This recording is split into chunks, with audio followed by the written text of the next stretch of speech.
ஒரு மிக அற்புதமான தலைப்பை வைத்து இந்த மேடையில் சிந்திக்க வைத்திருக்கிறார்கள். நான் வியந்தபடி உட்கார்ந்திருக்கிறேன். செயற்கரிய செயல் தவமா தானமா என்பது கேள்வி. செயற்கரிய செயல் என்றால் செய்துவிடவே முடியாதது எது என்பதுதான். எதை செய்வதில் மக்கள் மிக மிக துன்புறுகிறார்கள். அவர்களால் செய்துவிடவே முடியாதபடிக்கு அவர்களை நெருக்கக்கூடிய நிலையிலும் கூட துணிஞ்சு யார் செய்கிறார்கள்?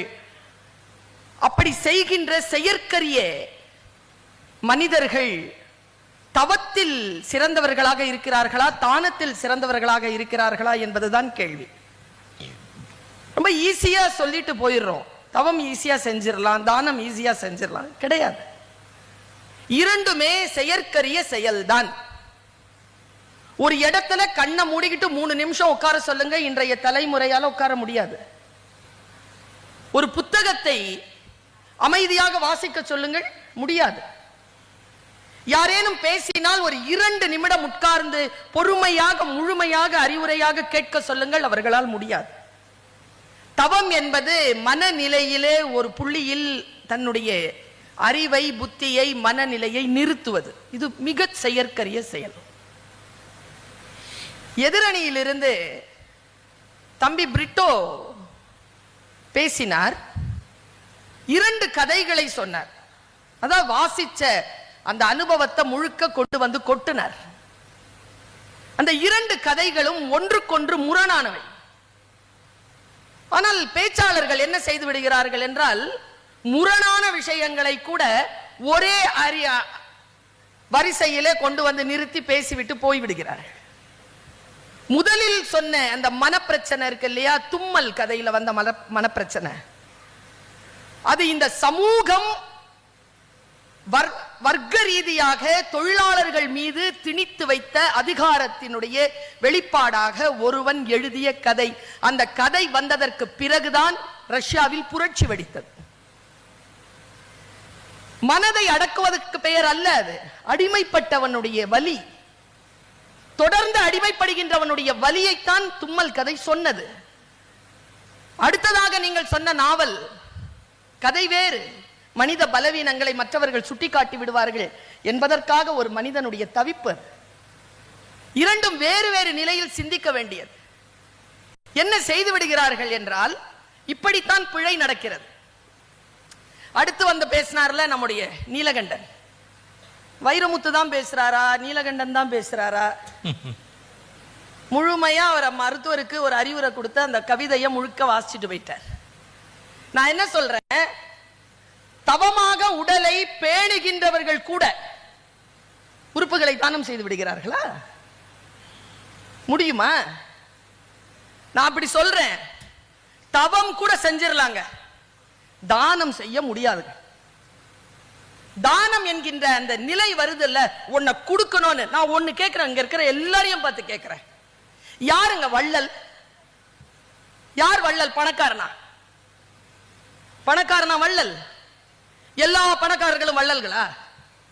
பணம் இருக்கிறவனா கொடுத்துறானா? இல்ல. எவன் ஒருவன் மனம் படைத்திருக்கிறானோ அவன்தான் வள்ளலே தவிர பணம் படைத்தவன் இல்லை வள்ளல். இன்ஃபோசிஸ் நாராயணன் சொன்னார், அள்ளி கொடுக்கிறதுக்கு பேர் இல்லையா கொடை.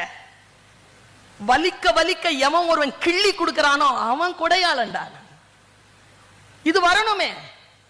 தவம் கூட உட்கார்ந்து செய்து விடலாம். ஏன்னா ஐயா நல்லா சொன்னார் புலவர், தவம் என்பது தன்னிலை குறித்தது, தானம் என்பது முன்னிலை குறித்தது. உங்களுக்காக நீங்கள் எதை வேண்டுமானாலும் செய்து கொள்ளலாம், அதுவே கஷ்டம்தான். ஆனால் அதை கூட செய்து கொண்டவர்கள் உண்டு. முன்னால் இருக்கின்றவர்களை கண்ணியப்படுத்துவதற்காக தன்னை அழித்துக் கொள்ளுகின்றவர்கள் தான் தானத்தில் சிறந்தவர்களாக இருக்கிறார்கள். அதுதான் செயற்கரிய செயலிலே சிறந்தது என்று நாங்கள் பேசுகிறோம். நபிகள் நாயகம் ஒரு வார்த்தை சொல்லுவார், நன்மை செய்வதில் முந்திக் கொள்ளுங்கள். எனக்கு எப்பவுமே புத்தகத்தை பரிசாக கொடுக்கின்றவர்களை பிடிக்கும், அதை மறைத்து மூடி கொடுக்கின்றவர்களை பிடிக்காது. நான் வாசித்தால் முன்னால் இருக்கின்றவர்களுக்கு நன்மை நடக்கும். இவர்களுக்கு ஏதேனும் சொல்லிவிட வேண்டுமே என்பதற்காக நான் என்னையே செதுக்கிக் கொள்ளுகின்ற ஒரு ஆயுதம் தான் புத்தகம்.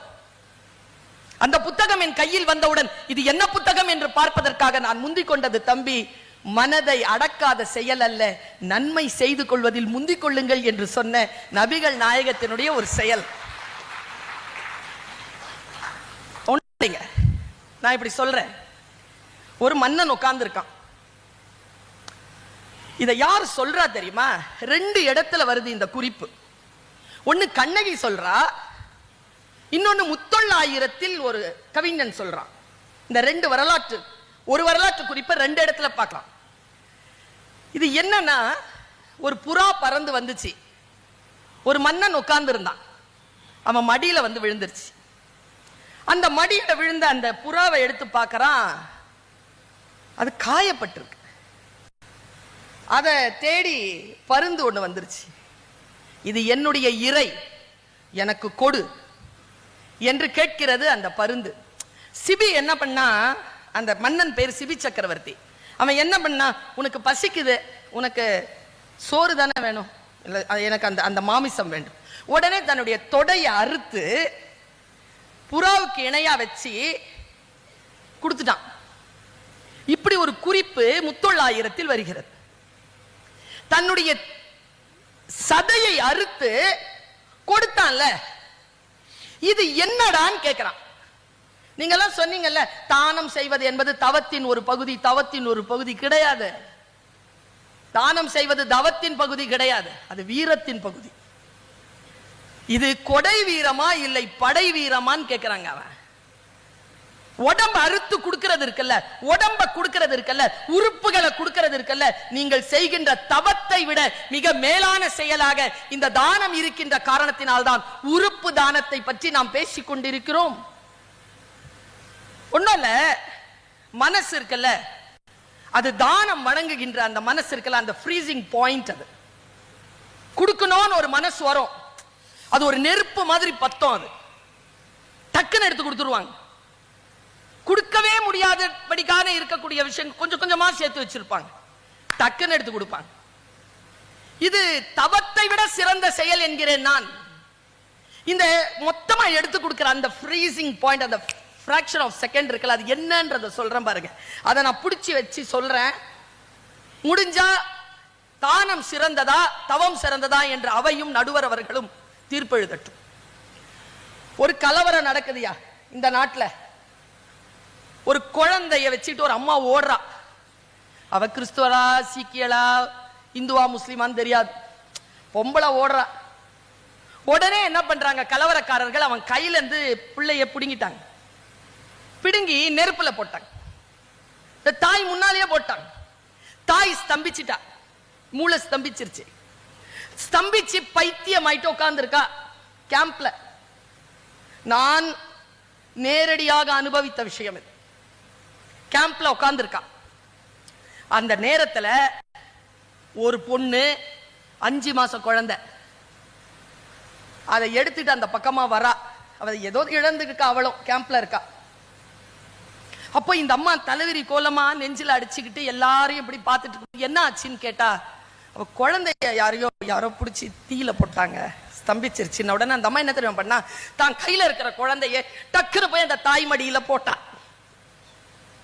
அவளுடைய புத்த சுவாதீனம் நின்று போனது. அவ உணர்வுக்கு வந்தாள். இதுக்கு உட்கார்ந்துகிட்டு யோசிக்கப்படாது, இது கொடுத்தா என்ன ஆகும். இந்த வினாடி இருக்குல்ல, அந்த ஃப்ரீசிங் பாயிண்ட், அதாங்க காளி, அதாங்க சாமி. இந்த